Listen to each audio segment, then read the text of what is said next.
Hola, buenos días a todas y todas que están escuchando en este momento. Bueno, una bienvenida a todas las periodistas y los periodistas de El Salvador, Guatemala, Honduras y Nicaragua que están llevando este programa de formación centroamericano con enfoque de género. Realmente es un gusto, un placer para mí estar acá colaborando y contribuyendo desde el trabajo que estamos realizando en El Salvador.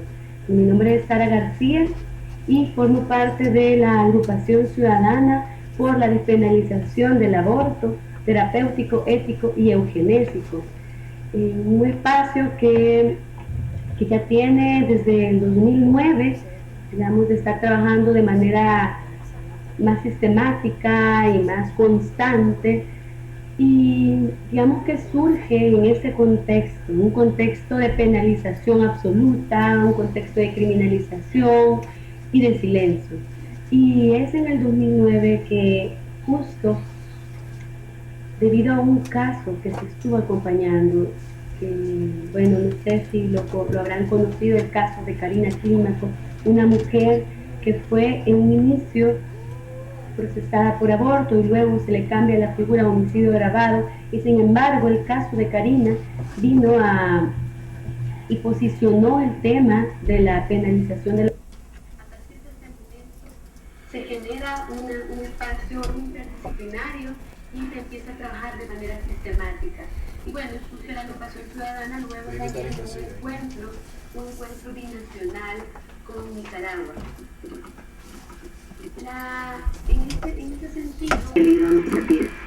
En ese sentido, surge la agrupación ciudadana y empezamos a tener una serie de demandas específicas de casos de mujeres criminalizadas. Creo que antes de entrar en específico a los casos que nosotros hemos acompañado, es importante dar a conocer algunos de los aspectos generales históricos de la legislación actual. Comentarles que El Salvador en 1998 tuvo un retroceso de 25 años, y es que antes nuestra legislación penal sí consideraba causales.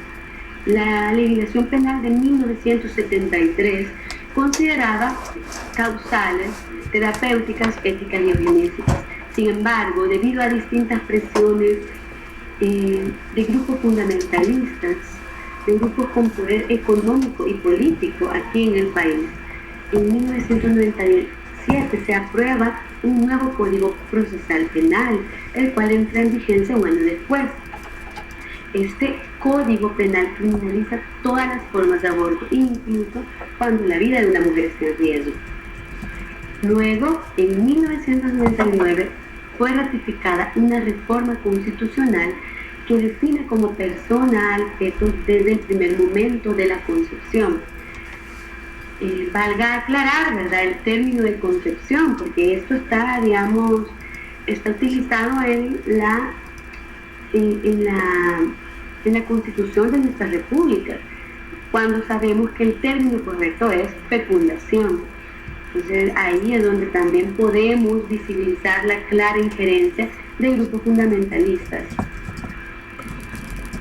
Luego de estos cambios, bueno, también quería hacer énfasis en qué significaban cada uno de estos abortos, como para que tengamos claridad qué es lo que antes se consideraba y qué es lo que nosotros ahora desde esta agrupación ciudadana queremos conseguir, y queremos al menos recuperar estas causales.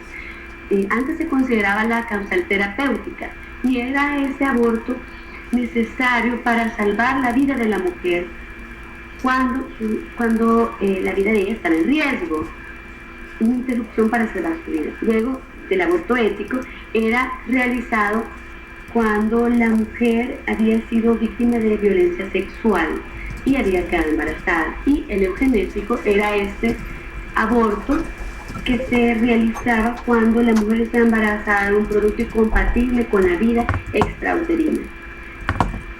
¿Qué genera esta legislación? ¿Qué genera este cambio en el Código Procesal Penal y en la Constitución de la República?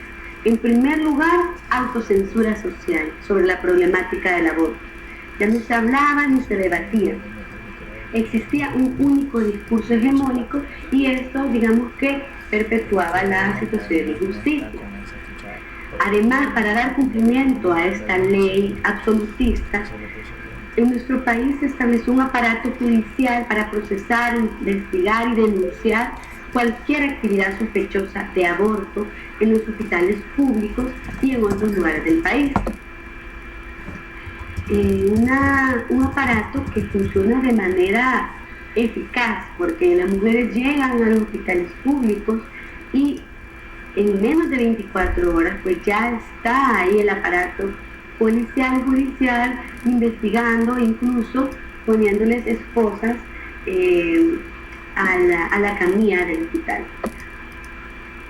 Esta legislación por lo mismo generó un ambiente de miedo e incertidumbre, no solo para las defensoras de derechos humanos, no solo para las organizaciones de mujeres, sino también para el personal de salud, el personal médico. Y es que ellos mismos han tenido que violar y violan el secreto profesional, porque es una legislación tan absolutista, tan ambigua, que no permite tener una claridad en cuanto al procedimiento en estos casos específicos. Asimismo, se genera un silencio estadístico. A partir de 1998, prácticamente pareciera que la situación del aborto dejó de existir y que ya no había mujeres que interrumpían abortos, que ya no había mujeres que tenían abortos inseguros, o que simplemente dejó por arte de magia casi hablarse del tema. Y esto pues generado por toda esta condición de miedo que también hablamos, ¿verdad? Y sí se manejaba información, pero desde una perspectiva más sensacionalista, culpabilizadora y condenatoria a las mujeres.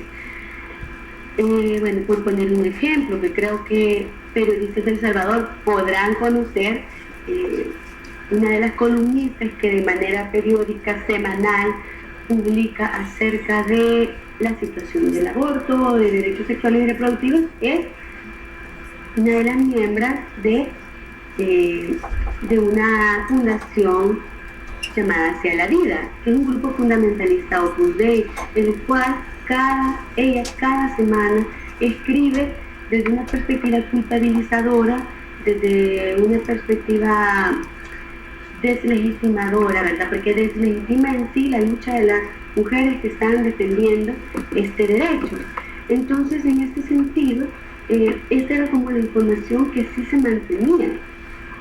Y bueno, a partir de la creación del espacio de la agrupación ciudadana, nosotros sí creemos que el tema empezó a verse en medios de comunicación, empezó a hablarse en otros espacios, y quería aprovechar la oportunidad para comentar que en esta semana, el 28 de septiembre, ¿verdad?, que fue el Día de la Despenalización del Aborto en América Latina y el Caribe, nosotras desde la agrupación ciudadana y desde la articulación por el derecho a decidir realizamos una serie de actividades para visibilizar la problemática, para traer a colación las distintas consecuencias que vivimos.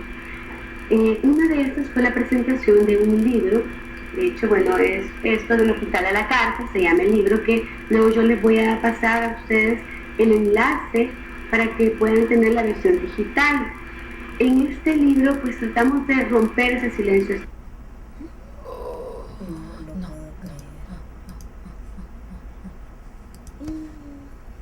¿Qué dicen, mamá?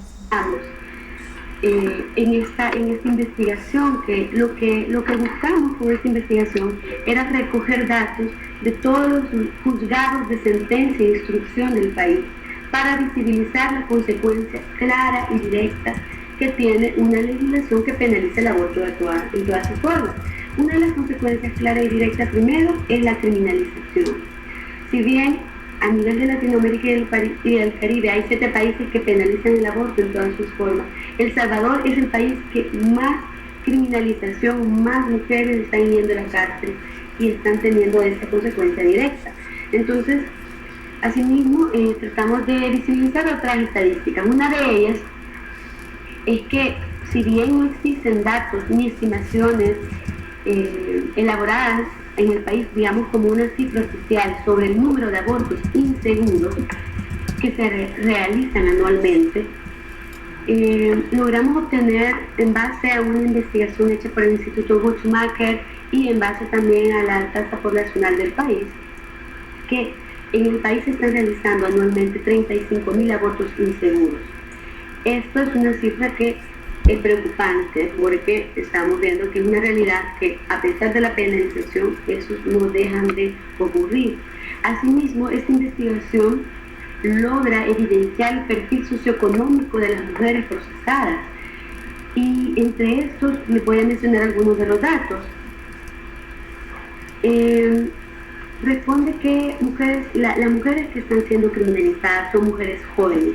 El 68% de las mujeres criminalizadas por aborto en El Salvador son de 18 a 25 años, 68% de mujeres.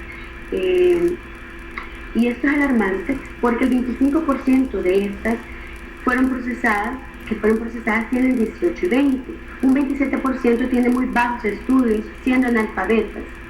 El 52% no recibe ningún tipo de salario o ingreso económico, y el resto son empleadas domésticas, obreras o desempeñan oficios cuyos ingresos no superan el salario mínimo.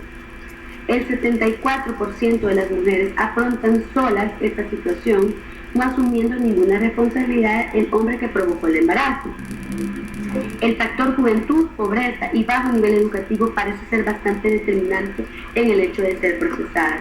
Eso nos muestra el rostro de las mujeres que viven las consecuencias de la penalización absoluta del aborto. Son mujeres en situación de vulnerabilidad, son mujeres que no han tenido acceso a la información.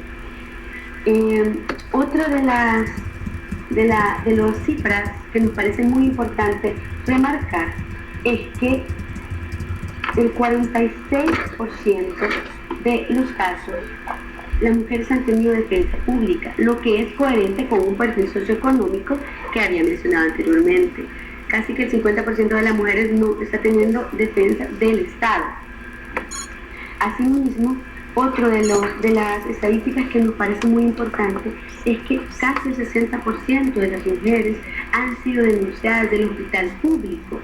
Mujeres que llegan con sangramientos al hospital pidiendo ayuda y en ese momento se les viola el secreto profesional y son enviadas del hospital a la casa.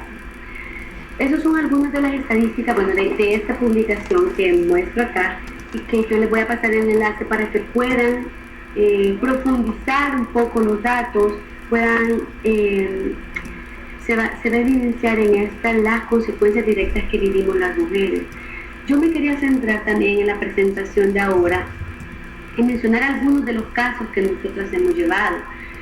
Ya les mencionaba el caso de Karina Clímaco, que sí fue, digamos, que el caso que propició a la organización, a la movilización social. Sin embargo, el año pasado, comentarles que estuvimos en la defensa también del caso de Sonia Tábora, una mujer que también había sido condenada a 30 años de prisión y estuvo privada de libertad 7 años. El caso de ella fue que ella tuvo una emergencia obstétrica, tuvo un aborto espontáneo y fue al hospital público, y en ese hospital empezó todo el proceso judicial y empezó toda la estigmatización que vivimos las mujeres en este país. Actualmente la agrupación ciudadana ha logrado sacar a 7 mujeres de prisión bajo las condiciones similares de Sonia, mujeres en situación de vulnerabilidad, en situación de pobreza, mujeres que van a los hospitales públicos y que por pedir ayuda les terminan violando la presunción de inocencia y el secreto profesional. Quería también centrarme en el caso de Manuela. No sé si habrán escuchado este caso, pero este tiene que ver